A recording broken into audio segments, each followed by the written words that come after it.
Dear student, आपको electronic configuration पढ़ाया जा रहा था, उसमें आप लोग पाउली का एक्सक्लूजन प्रिंसिपल पढ़ चुके हैं। अब आपका है आव-बाव का नियम। आपको बताया गया था कि उपकोषों में इलेक्ट्रॉन को भरने के लिए 3 नियम आपको ज़रूरी होते हैं, पाउली का अपवर्जन नियम या पाउली एक्सक्लूजन प्रिंसिपल, और हुंड का रूल, हुंड्स रूल, और ये तीसरा आपका है आव-बाव नियम, आव-बाव प्रिंसिपल। तो देखिए इसमें क्या है, इसमें है परमाणु के उपकोषों में इलेक्ट्रॉन ऊर्जा के बढ़ते क्रम में रखे जाते हैं। किस तरह रखे जाते हैं? बढ़ते क्रम में। यानी कि आपके पास डिफरेंट उपकोष है या सबसेल है, इसमें आप इलेक्ट्रॉनों को कैसे भरेंगे? इसमें आप इलेक्ट्रॉनों को भरेंगे ऊर्जा के बढ़ते हुए क्रम में, यानी इंक्रीजिंग ऑर्डर ऑफ एनर्जी।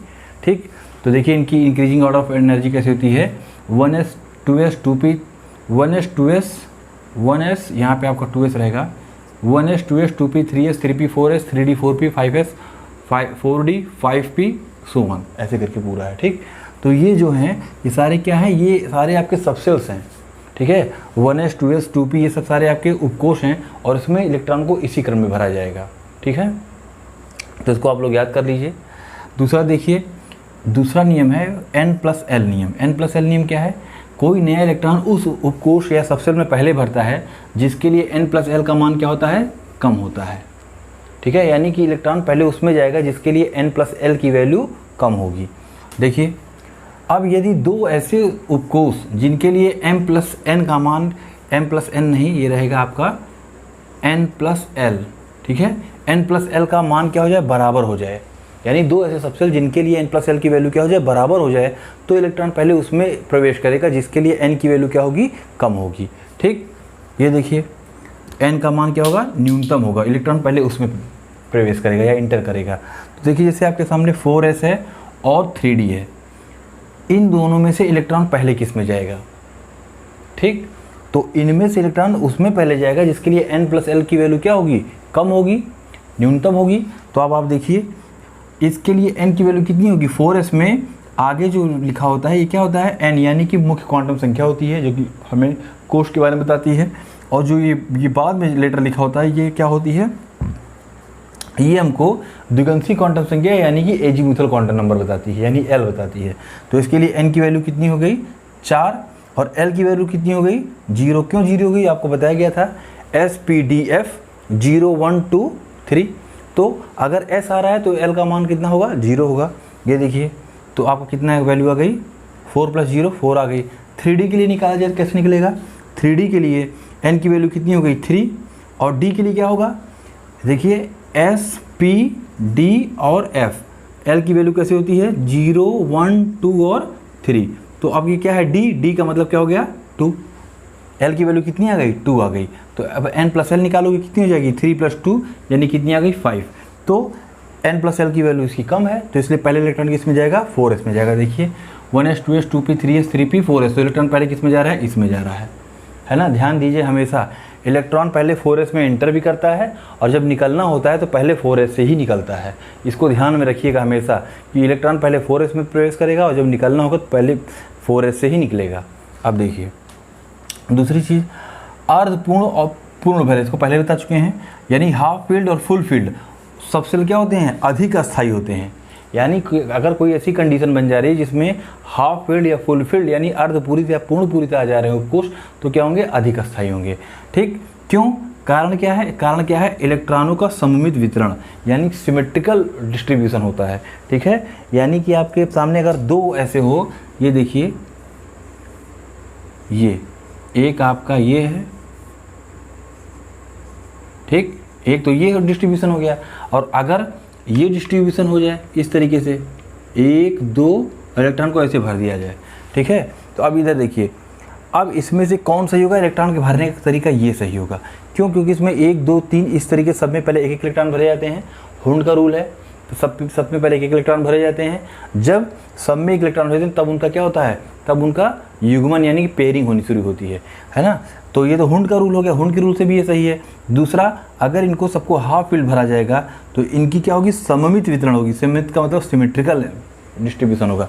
और इसमें देखिए सिमेट्रिकल कहाँ है? देखिए इधर इतने हो जा रहे हैं, इधर बिल्कुल नहीं है। सिमेट्रिकल का मतलब होता है बराबर, सममित। अब देखिए इसमें आपको सिमेट्री मिल रही है, लेकिन इसमें सिमेट्री नहीं मिल रही है। तो सममित वितरण, इलेक्ट्रॉनों का सममित वितरण होता है। दूसरा क्या है, विनिमय ऊर्जा। ठीक है, विनिमय ऊर्जा, विनिमय ऊर्जा क्या होती है, इलेक्ट्रॉनों के विनिमय से मुक्त होने वाली ऊर्जा को हम क्या बोलते हैं, विनिमय ऊर्जा बोलते हैं। तो हाफ फील्ड फुल फील्ड में विनिमय एक्सचेंज ज़्यादा होता है, ज़्यादा अमाउंट में एनर्जी क्या होती है, रिलीज होती है। जब ज़्यादा एनर्जी रिलीज होगी तो स्टेबिलिटी बढ़ेगी, यानी ऊर्जा मुक्त होने पे अस्थायित्व क्या होगा, बढ़ेगा। इसलिए ये जो विनिमय ऊर्जा ज़्यादा उसकी खर्च होती है, इसलिए क्या होता है, ये ज़्यादा स्थायी होता है, हाफ फील्ड और फुल फील्ड। तो 2 रीजन आपके सामने हो गए। ठीक है, देखिए तीसरा क्या है, फिर आपका इलेक्ट्रॉनिक विन्यास, इलेक्ट्रॉनिक कॉन्फ़िगरेशन, सबसे इंपॉर्टेंट पॉइंट इसका है।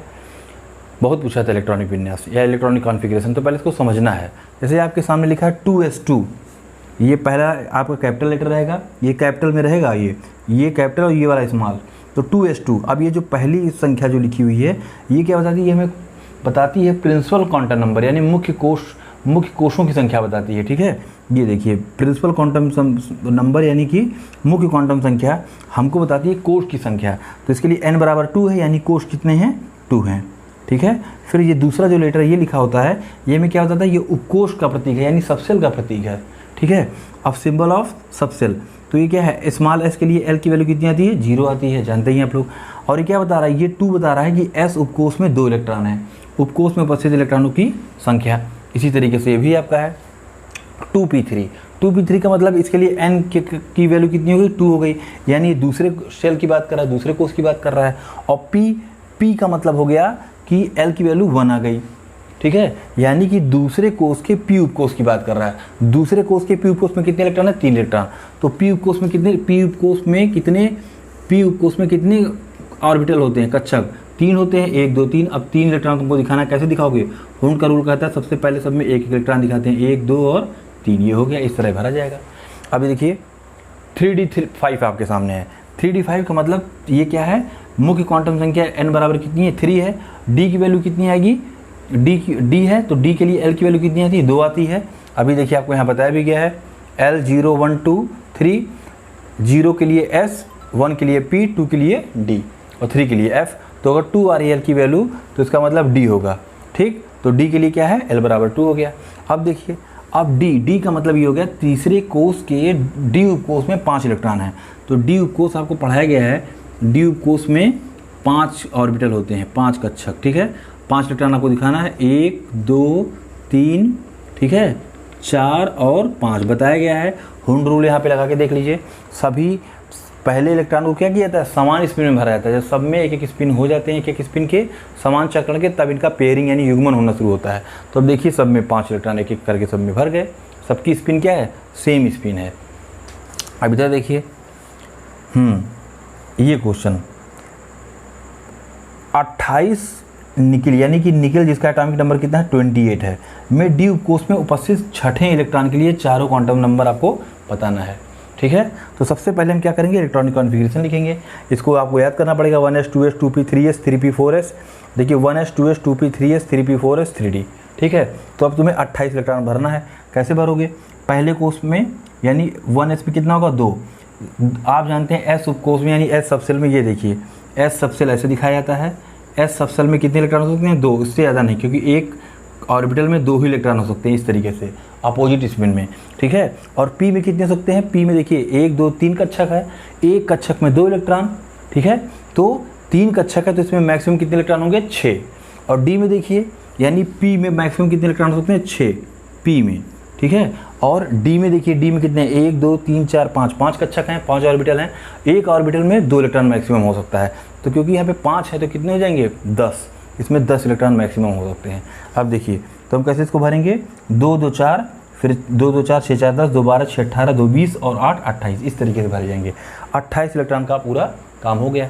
तो अब देखिए, पहले इलेक्ट्रॉन किसमें भरेंगे, इसमें भरेंगे 4s में 2, और फिर इसके बाद फिर कितने हो गए, 2 2 4 6 4 10, 2 12 6 18 और 2 20 के बाद 8 इलेक्ट्रॉन किसमें भर दिए गए, डी में भर दिए गए। देखिए कैसे भरे जाएंगे, देखो पहला, ठीक है, हम ये देखिए ऊपर लिख दिए, पहला, दूसरा, तीसरा, चौथा, पाँचवां। स्पिन देखो ऊपर है सबकी, ठीक है, पाँचों का। अब देखिए हाउंड का रूल क्या कहता है, सबसे पहले सब में एक एक इलेक्ट्रॉन सेम स्पिन में भरते हैं। जब सब में एक एक सेम स्पिन के हो जाते हैं तब उनकी पेयरिंग शुरू होती है, यानी युग्मन शुरू होता है अपोजिट स्पिन में। तो देखो सबसे पहले सेम स्पिन में तुमने भर दिया, ऐसे दिखा सकते हो उनको, ऐसे मिटा दे रहे हैं इसको। देखो पहला, दूसरा, तीसरा, चौथा, पाँचवां, यहाँ तक हो गया। अभी कितने हैं, 3D 8 यानी 8 इलेक्ट्रॉन है टोटल, ठीक है। आपने 5 भरा, अभी 3 बचे हुए हैं। तो 1 2 3 4 5, इसके बाद 6 7 और 8, ये देखो हो गया तुम्हारा। तो उससे किस इलेक्ट्रॉन के लिए कह रहा है, छठवें इलेक्ट्रॉन। छठवां इलेक्ट्रॉन कौन सा है, ये है। इसी के लिए तुम्हें चारों क्वांटम संख्या निकालनी है, ठीक है। तो हम लिखते हैं 3D8, 2 क्वांटम नंबर तो देख के ही निकल आ रहा है। ये क्या है, n, और ये क्या है, l। n कितनी है, 3 है, देख लो। d है, d का मतलब l बराबर कितना हो गया, 2 हो गया। 2 चीज़ तो तुम पहले ही जान गए। अब m की वैल्यू कैसे निकालते हो, m की वैल्यू होती है, बताया गया है -0 से +l, ठीक है, इंक्लूडिंग 0 यानी 0 को लेके। -l से +l भी जा सकते हो, +l से -l भी जा सकते हो, कोई इसमें दिक्कत नहीं है, ठीक है। m = क्या होगा, -2। अब -l से +l जाना है, यानी -2 से +2 तक जाना है। -2 -1 0 +1 +2। तो अब ये जितने भी इनके पास ऑर्बिटल सबकी वैल्यू हो गई, ये हो गई -2 -1 0 फिर +1 और +2, इतनी वैल्यू हो गई। ऐसे भी तुम कर सकते हो, +2 से शुरू करो, -2 तक जाओ, कोई दिक्कत नहीं है ना। अब देखो क्योंकि इलेक्ट्रॉन कहाँ पे हमारा है, छठवां इलेक्ट्रॉन यहाँ पे है, तो छठवें इलेक्ट्रॉन के लिए m की वैल्यू कितनी आ जाएगी, -2, ठीक है। -2 भी कह सकते हो, +2 भी कह सकते हो। ये देखिए इसलिए हमने क्या लिखा है, +2 या -2 दोनों हो सकता है। अगर तुम -2 से शुरू करोगे, -l से +l, तो वैल्यू -2 आ जाएगी, और +l से -l जाओगे तो वैल्यू +2 आ जाएगी, उसमें कोई दिक्कत नहीं है। अब देखिए s की वैल्यू क्या होगी, नीचे स्पिन है, स्पिन क्या है, नीचे है, तो इसकी वैल्यू कितनी आ जाएगी, -12, ठीक है। बताया गया है s की वैल्यू क्या होती है, प्लस होती है, और +12 -12 होती है। तो यहाँ पे s की वैल्यू कितनी आ गई, -12। तो इस तरीके से आप चारों क्वांटम नंबर निकाल सकते हैं, ठीक। इसको आप लोग नोट कर लो।